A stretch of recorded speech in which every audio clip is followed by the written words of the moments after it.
तक होगा। जब एनटीपीसी में 20 गुना रिजल्ट कहा गया है तो 11 गुना क्यों दिया गया? एक ही विद्यार्थी का रिजल्ट 5 पोस्ट के लिए क्यों भरा गया? और तीसरा और आखिरी सवाल, 12वीं के पद के लिए 12वीं के बच्चों के साथ ग्रेजुएशन के बच्चों को उठाया गया, क्या दोनों का स्तर समान है? और नॉर्मलाइजेशन में 15-20 नंबर किस प्रक्रिया के तहत बढ़ाया घटाया जाता है? अगर आप छात्रों के सवाल जवाब दें सर, शायद उन्हें फायदा हो। आपने सारे प्रश्न पूछे, सारे के सारे महत्वपूर्ण प्रश्न हैं। मैं इन सारे प्रश्नों को एक एक करके लेता हूँ। सबसे पहले लेवल 1 में 2 स्टेज एग्जाम क्यों? 1,25,00,000 के आसपास स्टूडेंट्स ने अप्लाई किया है। इतनी बड़ी संख्या में देश भर में अगर रिक्रूटमेंट करना है तो आपको एक लेवल के एग्जाम से, सिंगल एग्जाम से करना बहुत मुश्किल है। फिर भी हम इसको री एग्जामिन करेंगे। इतनी बड़ी संख्या में 1,25,00,000 कैंडिडेट्स अगर हो तो कैसे उनको एक साथ सेम तरीके से same level of hardness of question की ये सब करना अति डिफिकल्ट। आप सब इस प्रक्रिया से गुजर चुके हो, आप भी समझते होंगे।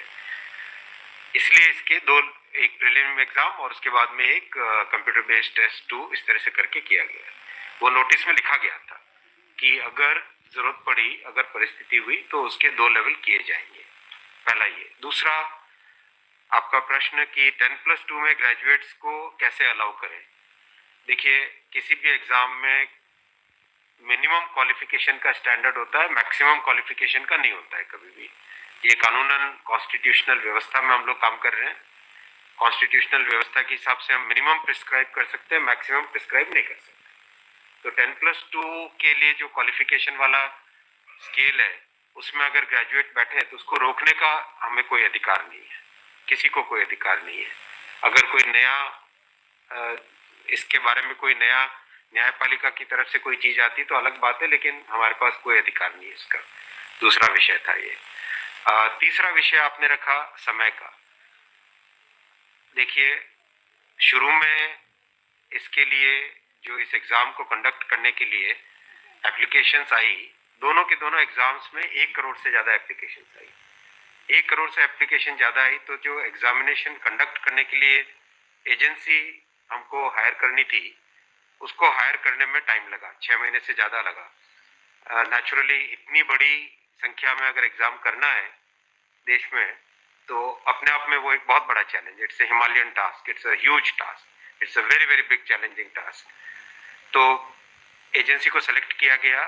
सेलेक्ट करते करते कोरोना आ गया। कोरोना के फेज में देरी हुई, लेकिन फिर भी डिस्पाइट कोरोना तुरंत दिसंबर 2020 में एग्जाम की प्रोसेस चालू हुई। एग्जाम की प्रोसेस चालू हुई और despite second wave of corona फिर भी एग्जाम किया गया with all the precautions, all the safety things करके इसको लाए। जो दूसरा वाला ग्रुप बी का एग्जाम है उसमें कैट में चले गए थे बच्चे, क्योंकि करीब 5 लाख के आसपास एप्लीकेशंस ऐसी थी जिसमें फोटोग्राफ प्रॉपर्ली मैच नहीं हो रहा था। तो नेचुरली अगर एप्लीकेशन में फोटोग्राफ मैच नहीं हो तो उसको आप एग्जाम में कैसे लोगे, तो वो विषय आया था। तो उस विषय के कारण लोग कैट में गए थे।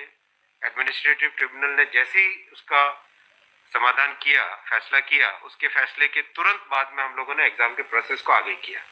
कोई उसमें देरी नहीं की। और हमारा, देखिए, हमारी सरकार, प्रधानमंत्री श्री नरेंद्र मोदी जी का इंटेंट हमेशा है कि मैक्सिमाइज करना है रोजगार को। इसीलिए आप देखिए इतनी बड़ी संख्या में, यानी रेलवे में 1,40,000 टोटल, 1,05,000 ग्रुप डी की कैटेगरी में, लेवल 1 की कैटेगरी में, और लेवल 2 से लेवल 6 की कैटेगरी में 35,000 कैंडिडेट्स वैकेंसीज। 1,40,000 की वैकेंसीज लाना कोई छोटी बात नहीं है, बहुत बड़ी बात है। फिर आपका चौथा पॉइंट आप देखिए, ज्यादा से ज्यादा कैंडिडेट्स को फर्स्ट स्टेज से सेकंड स्टेज में जाने का मौका मिले, इसके लिए 2015 तक हमेशा प्रिलिमिनरी एग्जाम जो होता था, फर्स्ट स्टेज होता था, उससे 10 गुना लिए जाते थे, केवल 10 गुना लिए जाते थे।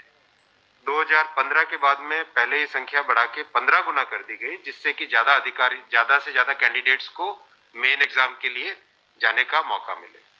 और 2019 में इस संख्या को 20 गुना किया गया ताकि ज्यादा से ज्यादा लोगों को अवसर मिले, ज्यादा से ज्यादा लोग, क्योंकि फर्स्ट स्टेज जो प्रिलिमिनरी एग्जाम इतना बड़ा नंबर है, कि उस नंबर में हो सकता है कुछ बाय चांस उस दिन तबीयत ठीक नहीं हो, कोई दूसरा कारण हो, समय पे पहुंच नहीं पाए, कोई भी कारण से मिस कर गया, तो मैक्सिमम लोगों को हमें चांस देने का इंटेंट है। इसी इंटेंट के कारण 20 गुना किया गया।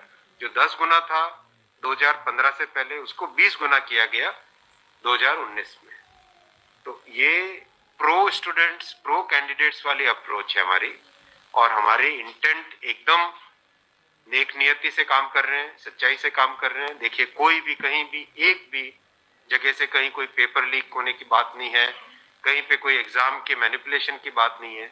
जो आज सिर्फ मुद्दा है, मुद्दा सिर्फ इतना है कि शॉर्टलिस्ट कैंडिडेट्स कितने किए जाए, यही मुद्दा है। इस मुद्दे को सॉल्व करेंगे, इसको भी हम बहुत सेंसिटिवली सॉल्व करेंगे। हमारे लिए छात्र हमारे साथी हैं, हमारे भाई हैं, हमारी बहनें जो एग्जाम दे रहे हैं, तो हमारे लिए बहुत इंपॉर्टेंट है। हम इसको बहुत सेंसिटिवली हैंडल करेंगे। तस्वीर और दिखाई पड़ी बच्चों को लाठीचार्ज, कल रात को आपने देखा, अगर तस्वीरें दिखाई हो हॉस्टल में घुस, मैं आपको इतना बताना चाहूंगा कि जो लोग किसी भी अपनी खुद की संपत्ति को अगर जलाते हैं, खुद की संपत्ति पे अगर अटैक करते हैं, उसको डिस्ट्रॉय करने की कोशिश करते हैं, तो उसमें जो प्रक्रिया पुलिस की होती है वो होनी, अगर हुई है, मेरी बात आप इसमें स्पष्ट रखिए कि मैं छात्रों को कह रहा हूं कि आपकी संपत्ति है, आप अपनी संपत्ति को जलाने के लिए क्यों बाहर निकले। और हम आपकी बात को शुरू से सुन रहे हैं। जिस दिन आपने पहले ये पॉइंट रखा, उसी दिन हमने तुरंत इसका, जैसे ही दूसरे दिन ही मेरे नजर में आ गई थी बात ये, और दूसरे दिन मैंने तुरंत सारा ये टेबल मंगवाया कि आप मुझे एग्जैक्ट बताओ हर एक लेवल पे क्या वैकेंसी है। और हर एक लेवल पे एग्जैक्ट, जैसे लेवल 2 पे 5663, उसकी जगह 1,13,000, कितने गुने? 20 गुने।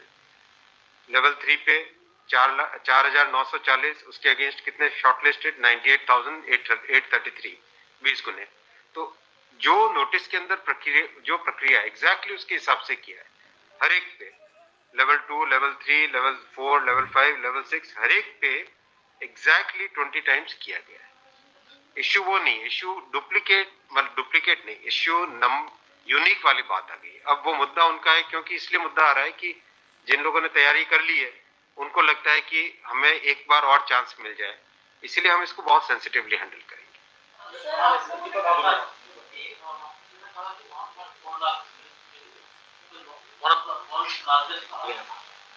As of now, how many recruitment has happened and by when all these things will be done? Because it was announced. यही तो रिक्रूटमेंट चल रहा है। देखो, इतना मैसिव, मैं आपको पूछूं कि वर्ल्ड का सबसे बड़ा एग्जाम कौन सा है? वर्ल्ड का अगर, या इंडिया का भी अगर बड़े एग्जाम्स देखें, तो बड़े एग्जाम्स में जेई बहुत बड़ा एग्जाम होता है, सिविल सर्विसेज बहुत बड़ा एग्जाम होता है, स्टाफ सिलेक्शन कमीशन का बहुत बड़ा एग्जाम। इन सब एग्जाम्स में एप्लीकेशंस की संख्या होती है 5 से 7 लाख, 8 लाख, 10 लाख। यहाँ 1 करोड़ एप्लीकेशन है।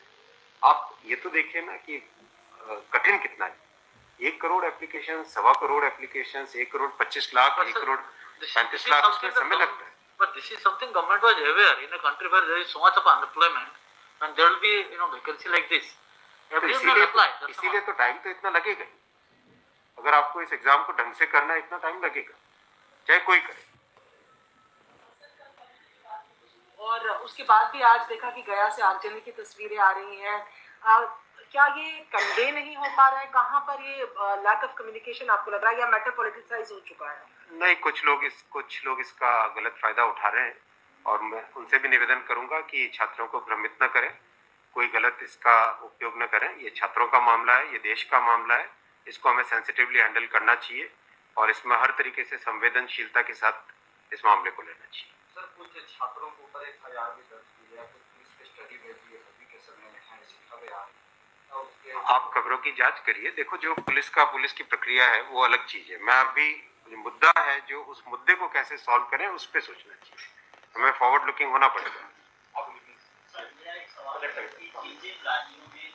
हिंसा की खबरें या फिर जो रेल रोकने का जो मूवमेंट चल रहा है, ट्रैक पे स्टूडेंट बैठे हैं, क्या उन राज्यों के मुख्यमंत्री से आपकी बात हुई है, और क्या कुछ आप लोग की संदर्भ में की कैसे? बिल्कुल, सब जगह लॉ एंड ऑर्डर स्टेट का जो रोल होता है, राज्यों के मुख्यमंत्रियों ने भी बहुत संवेदनशीलता के साथ काम किया है, और हम भी कॉन्स्टेंटली टच में हैं, कंटिन्यूसली टच में हैं। और जो आज कमेटी की बात भी सबके पास जा चुकी है ऑलरेडी, और मेरे ख्याल से ज़्यादातर जगह से स्टूडेंट्स ने इस विषय को स्वीकार भी किया है, और मैं अभी भी रिक्वेस्ट करूंगा एक बार फिर सारे स्टूडेंट बंधुओं को, छात्रों को, कैंडिडेट्स को कि आप प्लीज अपनी ग्रीवेंसेस को, अपने पॉइंट को, अपने कंसर्न को, अपने विषय को, अपने मुद्दे को फॉर्मली रखिए। हम इसको एकदम संवेदनशीलता के साथ टैकल करेंगे।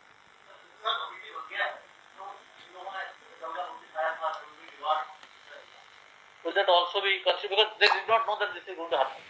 नहीं, देखो, कमिटी एक बहुत ही सीनियर ऑफिसर्स की है और ये कमेटी हर चीज को, जितने भी मुद्दे इसमें आएंगे और हर एक मुद्दे को जल्दी से जल्दी, इस पर कमेटी का टाइम लिमिट भी दिया। कितना टाइम दिया हमने? टाइम लिमिट 4 मार्च तक। जो कमेटी की रिपोर्ट आने का क्या मतलब, जल्दी से जल्दी हमारा एम है कि इस मुद्दे को बिल्कुल भी डिले न करके जल्दी से जल्दी सॉल्व करें। 16/2 तक सारे के सारे कैंडिडेट्स अपने कंसर्न सबमिट कर सकते हैं। 3 वीक्स टाइम दिया। I think that's a reasonable time. इससे ज़्यादा टाइम देने की ज़रूरत नहीं है। और कमिटी अपना सारे कंसर्न्स को एग्जामिन करके रिकमेंडेशंस देने का टाइम 4 मार्च दिया है। तो कोशिश करेंगे उससे पहले अगर हो जाए, 4 मार्च से भी पहले अगर हो जाए। डिपेंड करेगा कि कितने रिप्रेजेंटेशंस आते हैं और मोटे मोटे मुद्दे तो अभी आ चुके हैं पब्लिक में सबके, इसलिए मुझे नहीं लगता है कि इसमें बहुत ज़्यादा टाइम लगेगा। वो आपकी नॉलेज में आ गया है, मोटा मोटी ही सही आ गया है। दूसरी ओर ये कि जो आपके पैरामीटर्स है उस पर सब कुछ सही तरीके से दिया गया है, उसी तरह से शॉर्ट लिस्ट किया गया है। फिर इसमें प्रॉब्लम, फिर उसमें कमेटी आपको रिपोर्ट क्या करेगी और करेंगे क्या? इसका मतलब अगर चेंज करते हैं कुछ तो दूसरे एक बड़ा पक्ष और भी तो विरोध करेगा। हाँ, ये इसीलिए तो मैं आपको देखो बताऊं ना, एग्जैक्ट किसी भी लेवल पे नोटिस में जो लिखा था कि 20 गुना कैंडिडेट लेंगे, अगर आपके सामने टेबल रखा हुआ है, 5,663 की जगह 1,13,000 यानी 20 गुना। 4,940 के लेवल 3 में 98,833 20 गुना। 161 के अगेंस्ट 3223 20 गुना। 17,393 347 3,47,676 20 गुना। 7,124 वैकेंसीज के अगेंस्ट 1,42,413 20 गुना।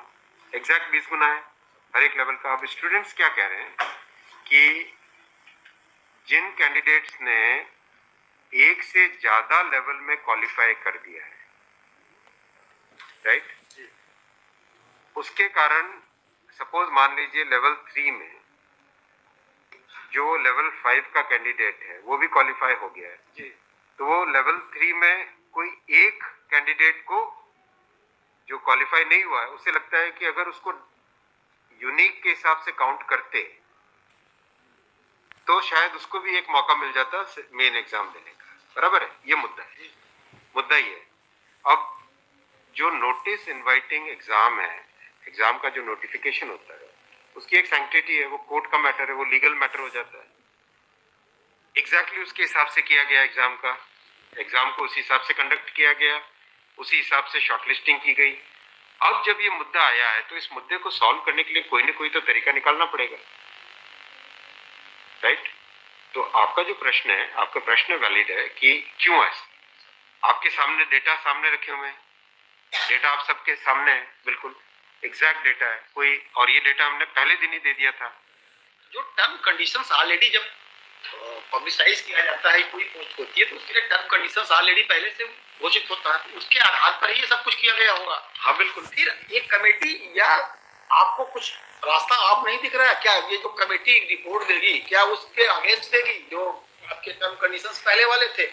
बात वही है ना कि आपकी बात, तो फिर लोग कोर्ट जाएंगे। हाँ बात वही होगा जो नहीं, अपने को तरीका ऐसा सॉल्व करना पड़ेगा, कोई तो ऐसा तरीका निकालना पड़ेगा जिससे कि जो लोग शॉर्टलिस्ट हुए हैं उनका भी करियर इफेक्ट ना हो, उनके प्रोस्पेक्ट्स भी कमजोर ना हो, और जो लोगों की ग्रीवेंस है उस ग्रीवेंस को तो एड्रेस करना पड़ेगा ना। छात्रों का मुद्दा है और लोगों ने अगर ग्रीवेंस रेज की है तो हमारी ड्यूटी है कि उसको हमें एड्रेस तो करना पड़ेगा ना। लेकिन आप देख रहे हैं आपके सामने ये टेबल है, एग्जैक्ट हर एक लेवल पे 20 टाइम्स है एग्जैक्ट। ये आप टेबल आप सब लोग देख लीजिए। और ये हमने जैसे ही शॉर्ट लिस्टिंग हुई, कुछ लोगों ने मुद्दा उठाया, तुरंत आरआरबीज ने, मैंने आरआरबीज को क्लियर बोला था कि एग्जाम हमारी तरफ से एकदम ट्रांसपेरेंटली होना चाहिए और हर जगह एग्जैक्ट ये सब नंबर्स रखे गए। एक सवाल अगर आपके धन्यवाद। ठीक है, थैंक यू सो मच।